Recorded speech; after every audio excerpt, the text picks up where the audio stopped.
There is a quiet question that has followed humanity for thousands of years. Why do the same shapes keep appearing everywhere? The circle, the triangle, the square, the spiral. They appear in Egyptian temples, pagan stone circles, Hindu yantras, Buddhist mandalas, Gothic cathedrals, Masonic symbolism, Hermetic diagrams, flowers, shells, galaxies, and even in the proportions of the human body. At first, that might seem like a coincidence. But for initiates, philosophers, mystics, and builders, across history, it was never a coincidence. It was evidence that reality itself has a structure, and that this structure is not only mathematical, but sacred. And once you begin to see that, geometry stops being just a branch of mathematics and becomes something far more unsettling and beautiful. It becomes a hidden language of creation itself. Sacred geometry is the idea that the universe is ordered through patterns, proportions, and forms that reflect an underlying intelligence. In simple terms, it is the belief that shape is not random. Form carries meaning, number carries principle, proportion carries harmony.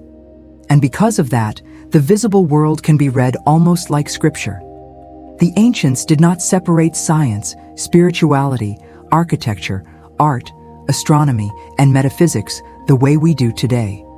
To them, measuring was not only practical, it was symbolic. To build correctly was to align with cosmic law. To understand proportion was to glimpse the mind of the cosmos. That is, why the story of sacred geometry does not begin in one single school or tradition. Its roots go back to the earliest civilizations, where sacred spaces were designed as reflections of the heavens. In ancient Egypt, temple construction was inseparable from cosmic orientation, solar cycles, celestial timing, and divine kingship. The temple was not just a building. It was a model of the universe, a place where the earthly realm and the divine realm could meet. In Mesopotamia and throughout the ancient pagan world, sacred sites were laid out in relation to stars, solstices, cardinal directions, and repeating symbolic ratios. Even among pre-classical cultures, circles, spirals, and geometric alignments often marked ritual grounds, burial sites, and ceremonial centers. Long before people used the phrase sacred geometry, they were already living inside its logic. Then the Greek world gave this intuition a more precise philosophical language. And this is where everything deepens. For Pythagoras and the Pythagorean tradition, number was not just a tool for counting. Number was the architecture of existence. Harmony in music, ratio in form, the movement of the heavens, and the order of nature were all thought to reveal numerical truths. To later esoteric thinkers, this was revolutionary. It meant that the universe could be understood as a living order structured by intelligible relationships. Plato expanded this vision even further by suggesting that the material world participates in eternal forms. And from that perspective, geometry becomes a bridge between the world we see and the principles behind it. The famous Platonic Solids would later become central in esoteric cosmology because they seem to express a hidden grammar linking form, matter, and the elements. And this is where sacred geometry becomes more than history. It becomes a spiritual map, because the ancient idea was never just that the cosmos has order. It was that human beings are also shaped by that same order. The old Hermetic principle of as above, so below captures this perfectly. The structure of the universe is reflected in the structure of the soul. The macrocosm and the microcosm mirror one another. In other words, sacred geometry is not only about understanding the world outside of you. It is also about understanding why your own consciousness responds so deeply to harmony, symmetry, center, rhythm, and proportion. In my opinion, this is the moment where the subject stops being merely fascinating and starts becoming personal. Because once you realize these forms were used as mirrors of existence itself, You stop looking at them as decorations and start sensing them as revelations. To understand the hidden codes of sacred geometry, you have to begin with the simplest symbol of all, the point. The point has no size, no extension, no dimension, and yet it represents the origin. It is pure potential, undivided unity, the seed before creation unfolds. In many metaphysical traditions, this corresponds to the One, the Absolute, the unmanifest source. When that point expands, the circle appears. And the circle may be the most universal sacred form in human history. It has no beginning and no end. It suggests eternity, wholeness, perfection, and the infinite. In pagan ritual, drawing a circle establishes a sacred space. In mystical symbolism, the circle often represents divine totality. It is the boundary that contains all possibility, the image of unity, made visible. Then comes one of the most important forms in sacred geometry, the Vesica Piscis, created by the overlap of two circles. This shape has been interpreted across traditions as a symbol of generation, emergence, and the meeting of complementary forces, spirit and matter, heaven and earth, masculine and feminine, invisible and visible. Through their intersection, a third reality appears. This is why so many initiatic and mystical traditions saw creation itself as arising through polarity, not division for the sake of conflict, but duality for the sake of manifestation. The universe, in this view, is born through relationship. From there, the triangle emerges as a symbol of stability, ascent, and sacred triads. And the triad is nearly universal in religious and esoteric thought: birth, life, and death, body, soul, and spirit, creation, preservation, and transformation, father, mother, and child. In upward movement, the triangle suggests fire, aspiration, and transcendence. In downward movement, it suggests receptivity, descent, manifestation, and the movement of spirit into matter. When joined, they express the reconciliation of opposites. The square, by contrast, represents grounding, order, structure, and the material world. If the circle speaks of eternity, the square speaks of manifestation.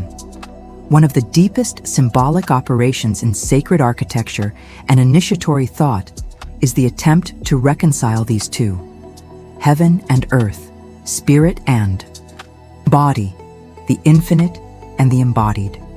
That reconciliation is one of the great hidden dramas of sacred geometry. If this topic is already opening something in your mind, comment below and tell me which symbol affects you the most: the circle, the triangle, the square, or the spiral. Because that answer often reveals more than people expect.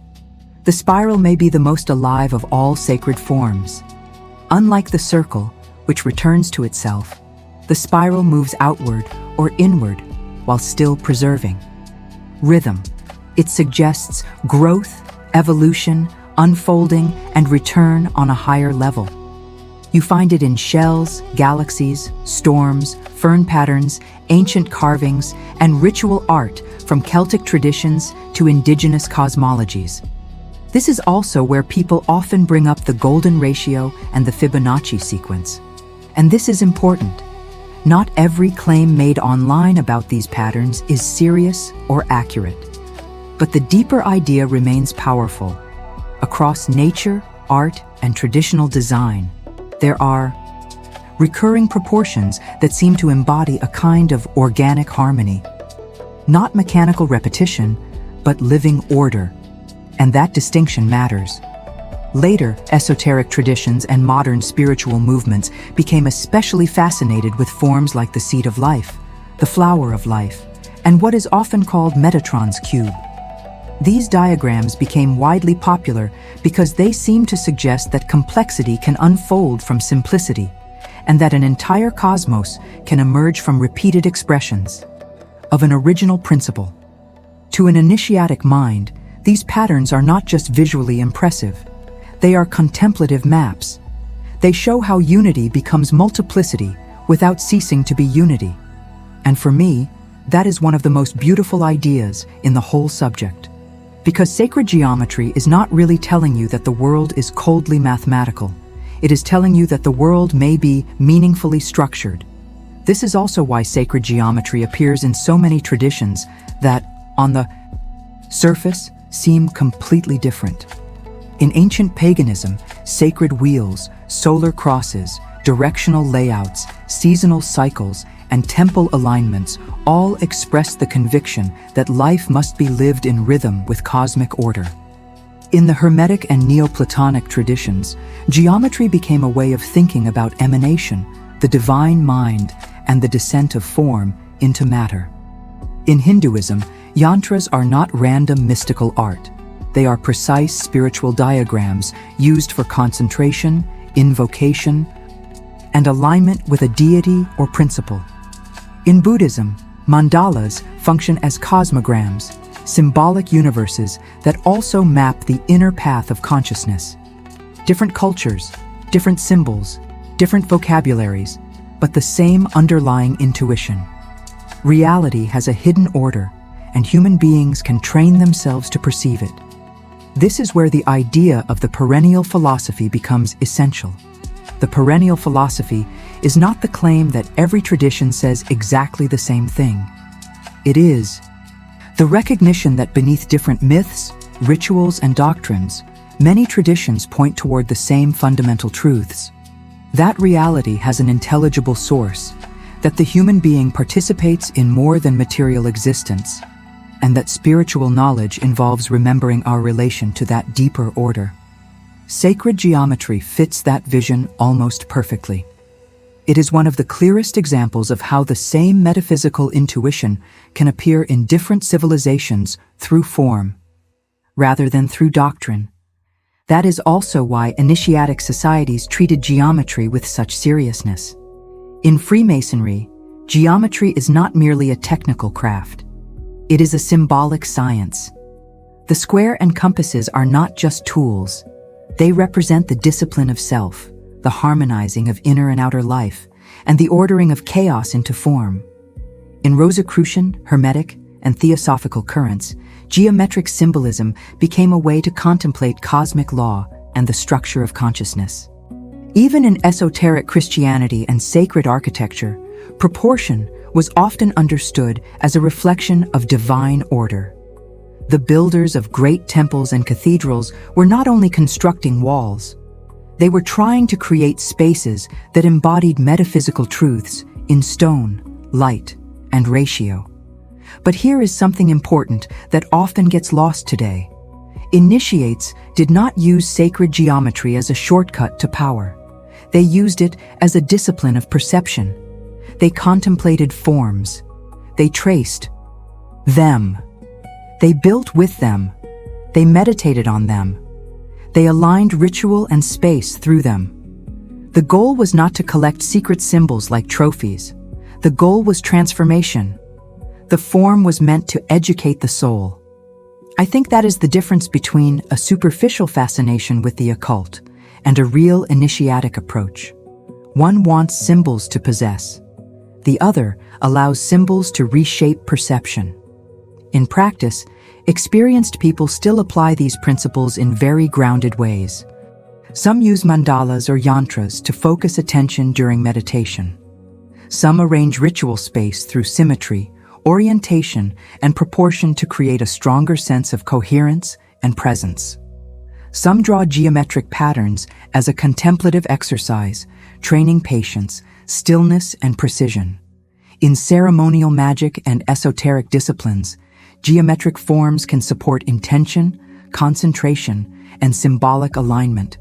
But the real key is this: the form itself is not magical in isolation. Without a consciousness, it is just a pattern. With trained awareness, it becomes a vessel. And maybe that is why sacred geometry still matters now in the modern world. We live in a time of fragmentation. People feel disconnected from nature, from meaning, from the sacred, and often even from themselves. Sacred geometry offers something many people did not realize they were missing: the experience of order that does not feel oppressive, but illuminating.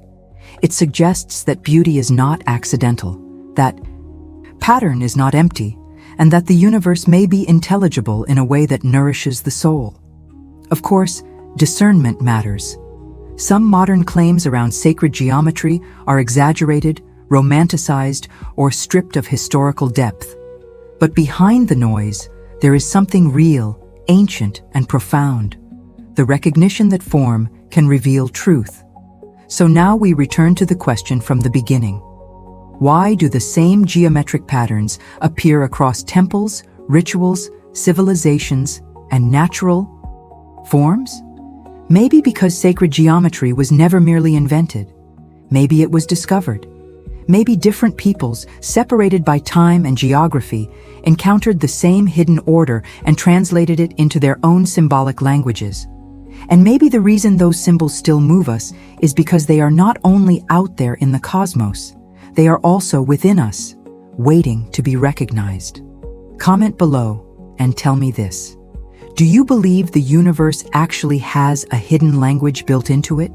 Or do you think human beings are the ones projecting meaning onto patterns?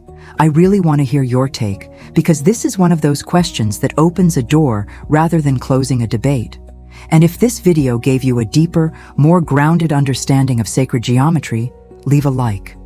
That really helps the channel reach more people who want spirituality and esotericism explained with depth instead of cliches. In the end, sacred geometry is the art of seeing the invisible through form. It is the intuition that divinity is not absent from the world, but inscribed within it. In proportion, rhythm, relation, symmetry, center, and living pattern. And to me, that is what makes this subject unforgettable. It does not ask you to escape reality, it asks you to finally see it. If you want to keep exploring these mysteries with me, subscribe to the channel, share this video with someone who would genuinely appreciate it, and click the playlist on screen at the end. Because if sacred geometry is one doorway into hidden knowledge, the next video may help you step even deeper into that same living temple.